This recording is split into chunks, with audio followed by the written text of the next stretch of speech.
kembali lagi bersama kami di acara podcast atau podcast Hima Ekis. Nah, pada kesempatan kali ini, pertemuan yang ketiga kali ini, kita akan membahas sebuah topik yang sangat menarik, yakni adalah prospek kerja ekonomi Islam. Sebelumnya, izinkan saya memperkenalkan diri. Saya Muharsal Raihan selaku moderator.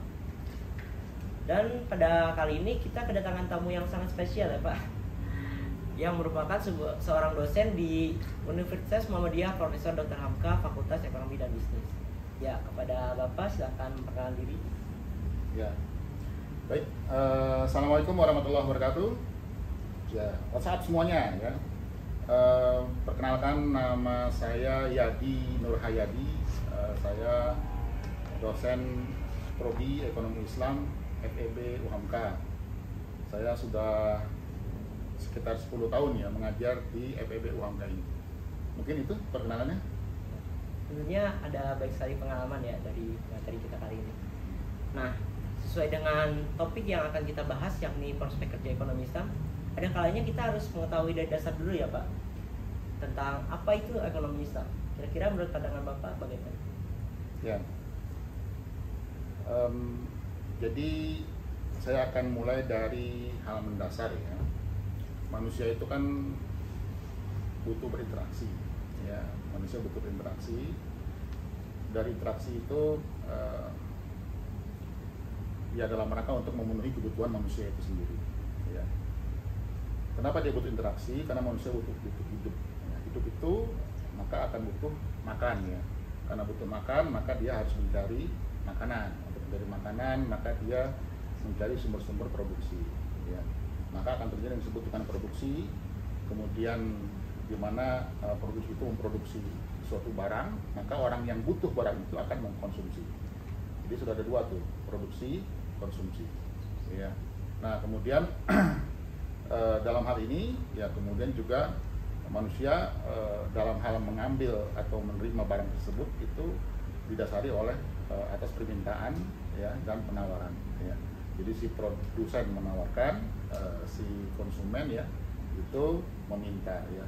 Maka ada proses permintaan, ya, penawaran, produksi, konsumsi. Nah dalam hal ini itulah yang menjadi dasar dari suatu peristiwa ekonomi ya, peristiwa ekonomi. Nah Tuhan sebagai pencipta manusia itu membuat aturan agar ciptaannya teratur. Jadi agar manusia itu teratur ya. Nah maka oleh Tuhan diciptakan sistem ekonomi yang tidak menzolimi ciptaannya ya. Nah kita menyebutnya karena memang ini aturan Tuhan ya. Tuhan itu kan universal ya untuk seluruh manusia ya. Maka manusia itu harus pasrah untuk patuh kepada Tuhan. Kepasrahan itu di dalam bahasa Arab ya itu ada kata aslama yuslimu islama ya, kepasrahan ya. Jadi kita pasrah kepada Tuhan, mengikuti aturan Tuhan, sehingga kita disebut beragama Islam. Jadi ya dari akar katanya aslama yuslimu islama. Jadi kita beragama Islam karena mengikuti aturan Islam, yaitu aturan Tuhan ya. Nah di dalam aturan Tuhan tersebut dalam hal berekonomi ya tidak boleh menzolimi, tidak boleh berbuat riba, tidak boleh berspekulasi, tidak boleh berjudi. Itulah aturan Islam ya. Nah aturan lain yang ternyata juga manusia itu karena diberikan akal pikiran, diberikan hawa nafsu, itu ada manusia-manusia yang berbuat salah ya, berbuat salah sehingga mereka membuat aturan ekonomi sendiri. Aturan ekonomi buatan manusia itu ada yang tadi berjudi, berspekulasi, mengandung riba. Nah itulah yang tidak Islami. Pada kenyataannya aturan-aturan yang tidak Islami itulah yang ternyata lebih dominan ya. Bahkan aturan yang tidak Islami itu sudah mengakar di dalam peradaban manusia ya, semenjak Islam mengalami keruntuhan ya. Jadi di abad-abad ke-15 itu mulai ada perbankan berdasarkan riba ya. Jadi ada Bank of Barcelona ya, kemudian bank-bank di Eropa. Nah kebetulan saat itu Eropa juga sedang menjajah dunia, maka berbagai lembaga keuangan Eropa itu yang tidak didasari oleh aturan Islam menyebar ke seluruh dunia. Nah ada lembaga-lembaga lain kemudian ya, ada selain perbankan ada asuransi, ada pasar modal, ada koperasi, berbagai lembaga keuangan yang didasari oleh aturan-aturan yang tidak Islami. Nah mereka sudah mengakar kuat ya, sehingga disebut dengan aturan ekonomi konvensional yang tidak Islami itu ya. bahkan dengan berbagai teori-teori yang begitu mendalam, bahkan menciptakan suatu peradaban di masa kini ya, sudah mengakar, sudah mendunia. Nah, dalam kondisi itu ternyata ya orang-orang muslim tetap bagaimanapun masih punya idealisme menghidupkan kembali ekonomi Islam yang sudah runtuh itu, sehingga akhirnya sedikit demi sedikit bangkit lagi dalam hegemoni ekonomi konvensional, maka ekonomi Islam kembali bangkit ya. Katanya diawali di tahun 1940-an ya, itu sudah masuk abad 20 berarti ya. Resminya sekali mulai berdiri lagi perbankan Islam, yaitu Bank Islamic Development Bank, IDB ya. IDB itu berdiri di Jeddah. Itu pertama kembali ada perbankan Islam di Jeddah tahun 1975 baru berdiri kembali ya. Nah, mulailah dirangkai kembali berbagai aturan ekonomi Islam ya, mulai bangkit lagi, mulai ada lagi sistem perbankan yang tidak boleh ada riba, mulai ada lagi sistem keuangan yang tidak boleh ada saling menzolimi, tidak boleh spekulasi, tidak boleh perjudian, tidak boleh riba, tidak boleh maksiat, muncul kembali. Di Indonesia sendiri itu baru lagi bangkit ya sejak operasional Bank Muamalat Indonesia. Itulah perbankan Islami di Indonesia yang pertama ya, yang murni syariah. Bank Muamalat Indonesia tahun 1992 mulai operasional. Ya, jadi mulai saat itulah kita kenal kembali ekonomi Islam di Indonesia ya. Dari ada Bank Muamalat, kemudian ada BMT, Baitul Mal wa Tamwil. Lalu kemudian pelan-pelan muncul asuransi takaful, asuransi Islam ya. Muncul koperasi Islam ya.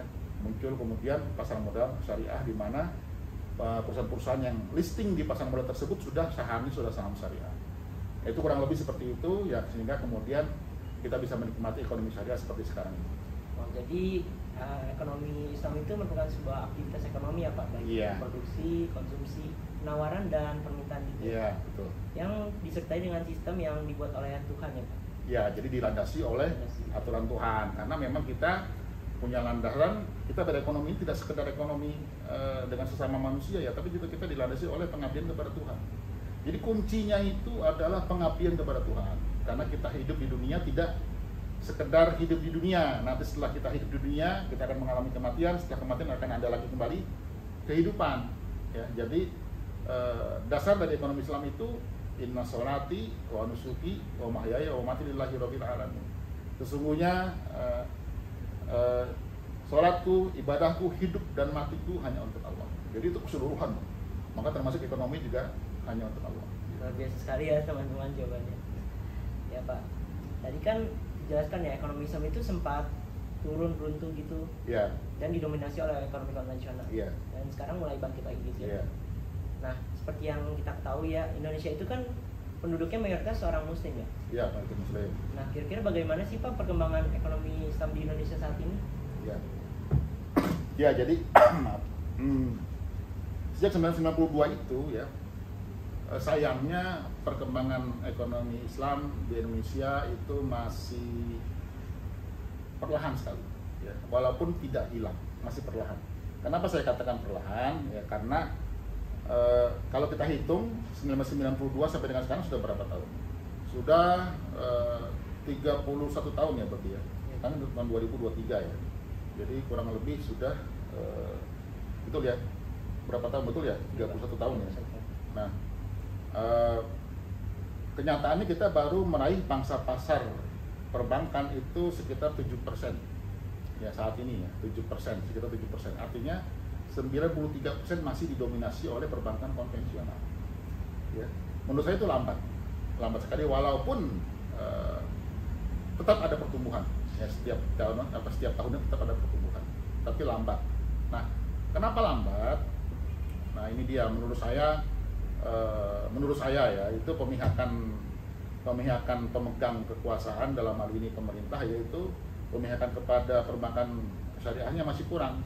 Ya, apalagi kemudian diskursus tentang apakah bunga bank itu riba juga marak kembali gitu ya. Sehingga seakan-akan sekarang muncul lagi opini bahwa bunga bank tidak riba.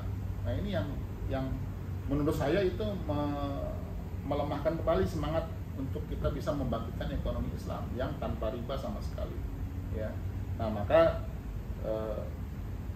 pertama diskurs tentang bunga bank itu riba itu harus kembali ditekankan bahwa memang bunga bank itu riba. Bahkan fatwanya sudah ada, ya, fatwa MUI, fatwa Majelis Haji Muhammadiyah, ya, sudah menyatakan bahwa bunga bank itu adalah riba. Riba itu kan haram, ya. Nah, maka dengan demikian jelas perbankan konvensional, perbankan yang memang didasari oleh keharaman. Nah, kalau sudah haram, jauhi dong, harusnya kan begitu. Ya, apalagi hukum tentang riba itu apa ya, menakutkan loh. Ya. Silakan baca sendiri ya, bahwa dosa riba itu menakutkan. Ya. 1 dirham dari riba itu, seingat saya itu sama dengan 36 kali berzina. 36 kali? Iya, itu dosanya yang luar biasa ya. Kemudian juga dosa terendahnya seperti, ini mohon maaf ya, seperti menjinahi ibunya sendiri. Jadi sampai seperti itu dosa riba. Bahkan di dalam surat Al-Baqarah itu ya, Allah itu memproklamasikan peperangan kepada para pelaku riba, kepada para pendukung riba ya.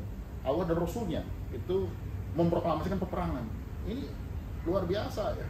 Jadi harusnya sangat menakutkan kalau kita melakukan riba. Dan riba sedikit pun bunganya ataupun persentasenya ya tetap riba. Nah, makanya harusnya konsisten ya.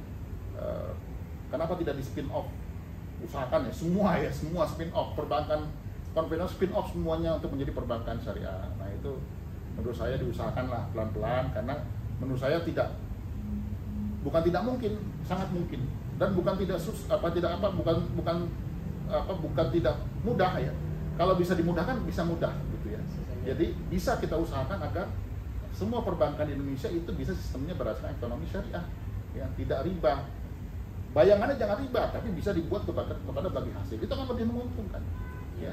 Sistemnya mudharabah bagi hasil, sistemnya musyarakah saring urunan permodalan ya.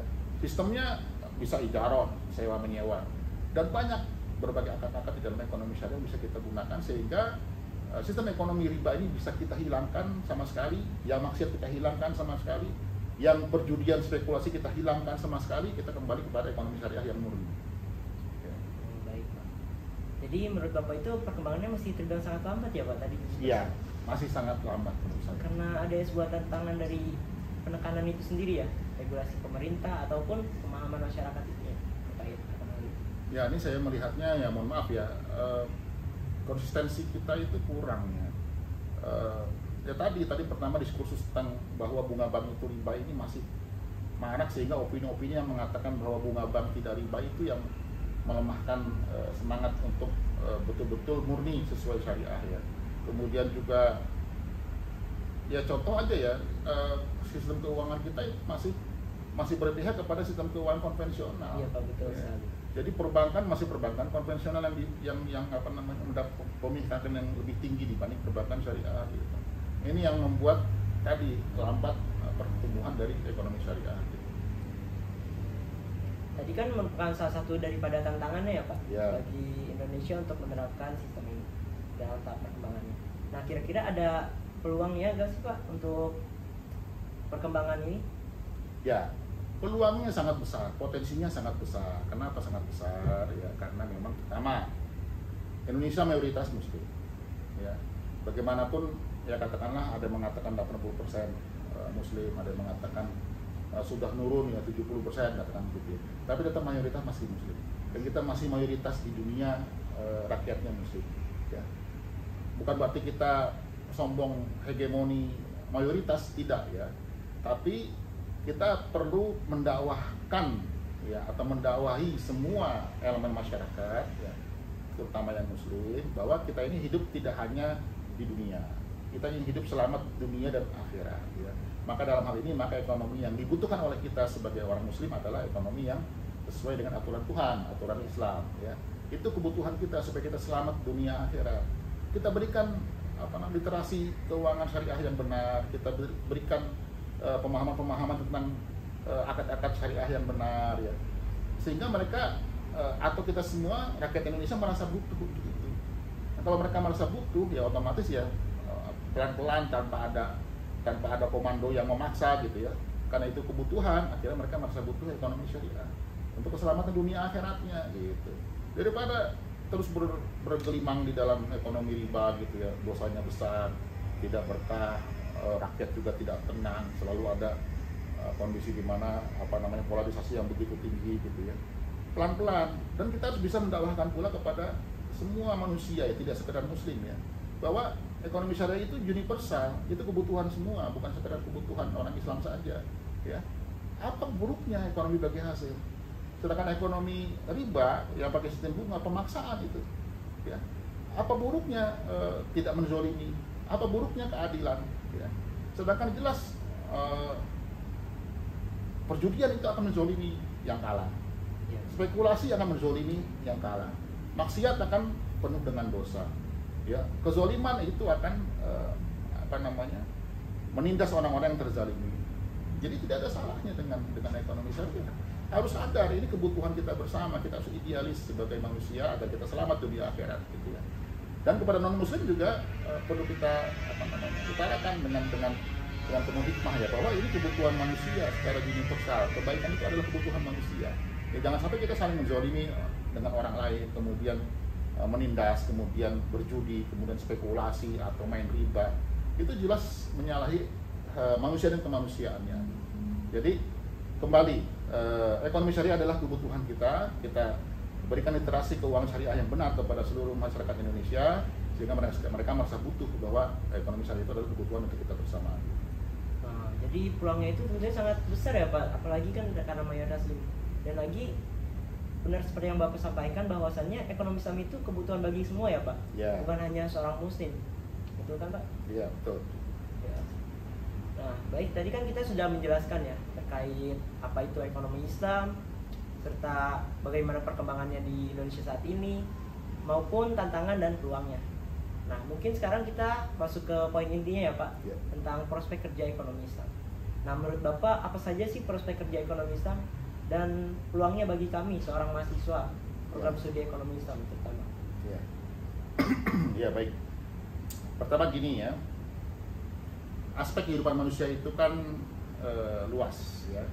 Katakanlah kita membagi sektor kehidupan itu, ada sektor Hipolek Sosbud ya, ada yang katakan Hipolek Sosbud Hankam Nas misalnya gitu ya.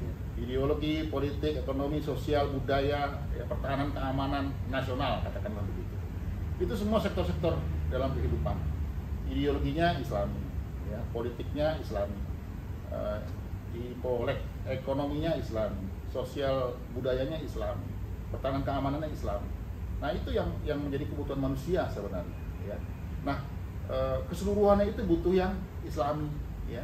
Maka di dalam ekonomi ya, di mana ekonomi itu kita mengenal juga ada berbagai divisinya atau berbagai bagian-bagiannya ya. Katakanlah katakan 6 sektor ekonomi dah ya. Ada keuangan Islamic finance ya, keuangan Islam, kemudian ada halal food ya, makanan halal, kemudian ada modest fashion ya, mode dan fashion Islami, kemudian ada travel Islami, kemudian ada apalagi media rekreasi Islami ya, kemudian ada apalagi obat-obatan dan farmasi halal. Nah itu ada 6 sektor ya.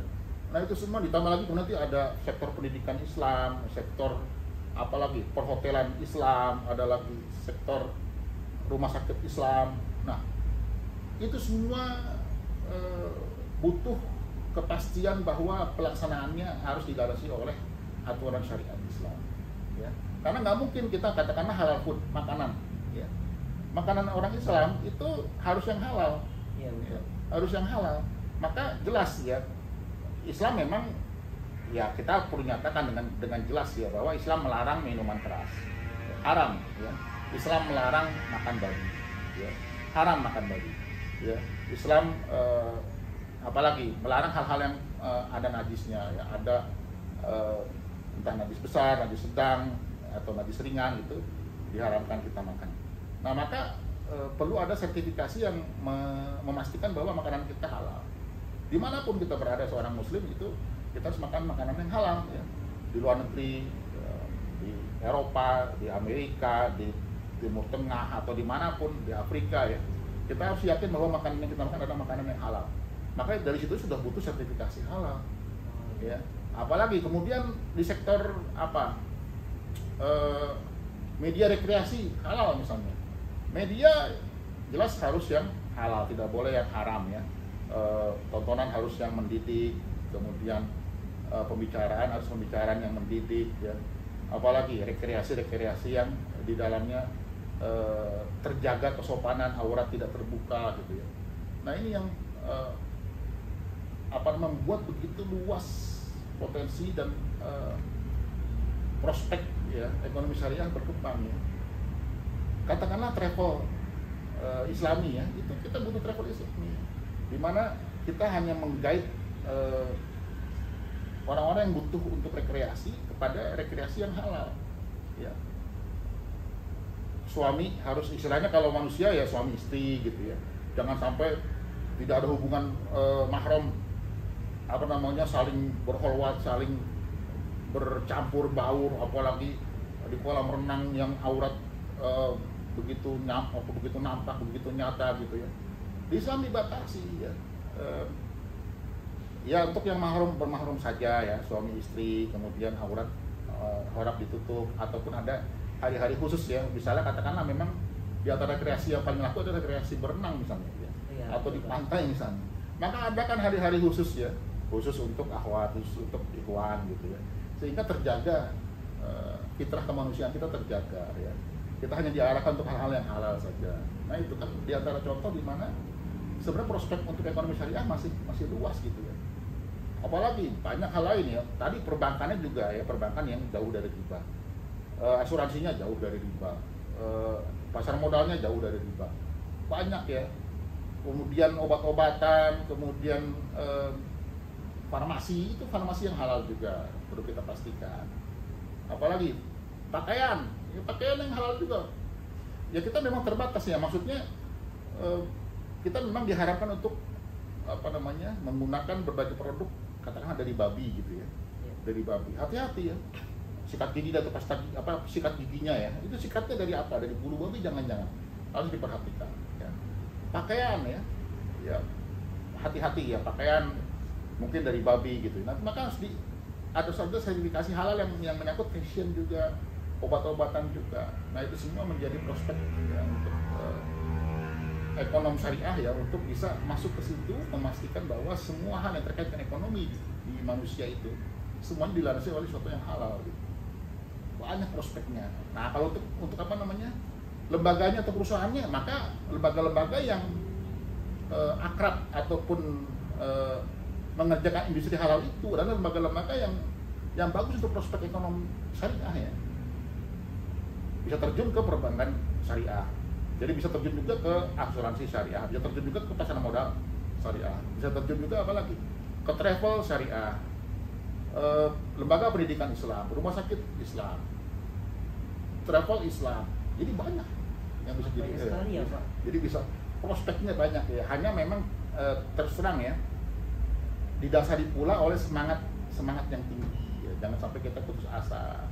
Kemudian katakanlah jangan hanya mengejar menjadi pegawai, itu juga patut menjadi semangat kita ya. Kalau seumpamanya katakanlah pintu untuk penerimaan pegawai dunia kerja tertutup, jangan putus asa.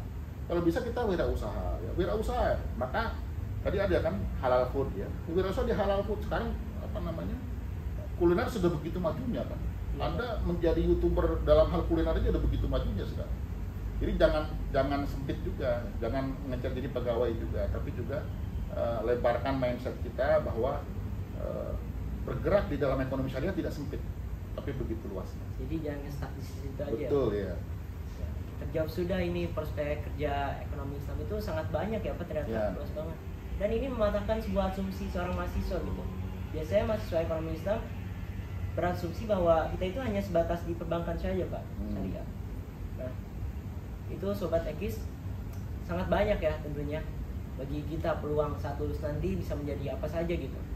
Karena dari berbagai sektor maupun divisi itu semua membutuhkan nilai keislaman ya Pak. Ya. Ya. Baik, mungkin pertanyaan terakhir ya Pak ini. Ya, silakan. Kira-kira menurut Bapak nih, pandangan Bapak, bagaimana konsep ekonomi Islam yang berkemajuan atau berkelanjutan gitu Pak? Iya. Nah, serta dampaknya gitu. Iya. Terus terang ya, Islam itu harusnya adalah aturan Tuhan, agama yang membawa rahmat bagi keseluruhan alam. Ya. Pada kenyataannya memang di dalam Islam sendiri ya, pemikiran-pemikiran itu beragam, bervariasi. Sehingga katakan dalam hal mazhab saja ya, dalam hal mazhab saja kita mengenal katakanlah di dalam Ahlussunnah wal Jamaah ada 4 mazhab ya, ada Maliki, Hanafi, Hambali, Syafi'i ya. Itu sudah ya katakanlah di kalangan akar rumput ya adalah perselisihan, adalah perbedaan seperti itu. Belum lagi dalam hal apa namanya ideologinya ya, sistem yang lebih pokoknya gitu, saya katakanlah begitu ya. Seperti misalnya ternyata ada Ahlussunnah wal Jamaah, ada Syiah ya. Ada apa lagi? Aliran-aliran di dalam Islam ya. Mungkin ada apa lagi ya? Ya Syiah, kemudian Ahlussunnah wal Jamaah, mungkin ada apa? Kalau Anda baca buku apa namanya berbagai pemikiran di dalam Islam itu ternyata beragam juga banyak. Iya, ada banyak ya Pak.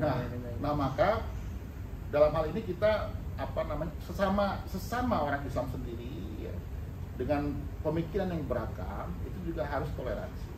Ya, jadi toleransi itu tidak sekedar toleransi kepada non Muslim ya, internal Muslim sendiri juga ternyata banyak variasinya. Maka harus toleransi. Nah dalam hal ini ya toleranlah kita dalam hal-hal yang berbeda, maka kita kerjasama dalam hal yang sama gitu. Itu hal yang memang tidak bisa ditolak ya. Kalau kita mengkaji literasi keislaman secara lebih mendalam ya, dari mulai masa Rasulullah, masa para sahabat, tabi'in, ternyata memang ada perbedaan-perbedaan itu ya, ada. Kita tidak bisa menutup mata ya. Bahkan ya mohon maaf ya, dari Khulafaur Rasyidin ya, 4 khalifah keislaman, hanya Abu Bakar yang wafatnya katakanlah wajar ya. Tapi Umar, Utsman, Ali itu memang wafat dalam kondisi karena ada perselisihan, karena ada perbedaan. Ya, sehingga mereka terbunuh gitu ya. Tapi bukan berarti mengecilkan apa namanya? Mengecilkan kemungkinan Islam itu adalah agama perdamaian, tidak, tetap agama perdamaian. Nah, maka dalam hal ini toleransi itu harus dikedepankan. Jangan sampai perselisihan, perbedaan itu meningkatkan emosi ya. Emosinya harus dijaga. Ya, tetap toleransi silakan, tapi tetap jangan sampai meningkatkan emosi, jangan sampai apa namanya anarkis ya. Silakan kita berdialog gitu ya. Nah disitulah Islam yang berkemajuan ya. Saling berdialog, kemudian sama-sama meningkatkan ekonomi syariah, maka memang dialog itu yang dikedepankan ya. Ini kita butuh apa namanya Islam yang rahmatan lil alamin ya. Islam yang dalam hal ekonominya betul-betul menjaga kehalalan makanan. Islam yang dalam hal pariwisatanya betul pariwisata yang halal gitu ya, yang bebas dari apa namanya maksiat, yang bebas dari kezoliman, yang bebas dari perjudian, yang bebas dari spekulasi. Itu semua kebutuhan kita. Kalau misalnya kita mau, itu adalah nilai-nilai universal yang bisa kita kerjasamakan. Harus sadar bersama bahwa itu memang kebutuhan kita. Nah mari gitu ya, antar berbagai sektor-sektor di dalam industri halal itu ya saling berbicara ya, lembaga-lembaganya saling berbicara gitu. Ayo kita nikahkan bersama-sama kemajuan ekonomi syariah, jangan sampai menimbulkan perselisihan yang membawa kepada emosi yang tinggi, hilangkan anarkisme gitu ya. Mari kita kerjasama, sama-sama membangun ekonomi syariah dengan baik, sama-sama membangun Indonesia dengan baik. Kurang lebih demikian. Mengedepankan nilai toleransi ya. Betul. Iya. Dialog juga dialog, kemudian dia saling meningkatkan penelitian juga dalam hal ekonomi syariah gitu. Itu penting juga. Ya, begitu pula dengan berkelanjutannya ya Pak. Betul. Jadi, bagaimana kita harus mempertahankan ekonomi Islam ini sendiri. Ya. Jadi jangan mundur. Ya. Kalau kita menemui hambatan, silakan berhenti, tapi jangan mundur. Berhenti dulu, ya. Atur strategi, atur kekuatan, maju kembali. Yang penting jangan mundur. Nah ini yang yang jangan sampai kita mundur ya. Kita sudah sampai kepada tahap katakanlah 7% pangsa pasar perbankan. Nah, jangan mundur, jangan nanti turun lagi jadi 6% lagi, turun lagi jadi 5% lagi. Tapi terus tingkatkan, pelan-pelan tingkatkan. Ya memang pelan-pelan nggak apa-apa ya, tapi terus tingkatkan. Yang penting adalah jangan mundur ya. Berkelanjutan, jangan mundur, sustainable ya, berkesinambungan, jangan mundur. Oke, itu kita harus selalu maju ya Pak, walaupun ada berbagai rintangan itu ya. Kita harus memikirkan strategi terlebih dahulu ya. untuk berhenti ya. dan lanjutkan kembali ya. Iya. Diibaratkan seperti itu ya. Ya. Mungkin itu saja dari kami selaku podcast kali ini. Nah, kali ini apakah ada sebuah closing statement Pak pada para penonton semua ya? Ya. Jadi closing statement saya kata-kata pentingnya adalah jangan khawatir, jangan takut, ya.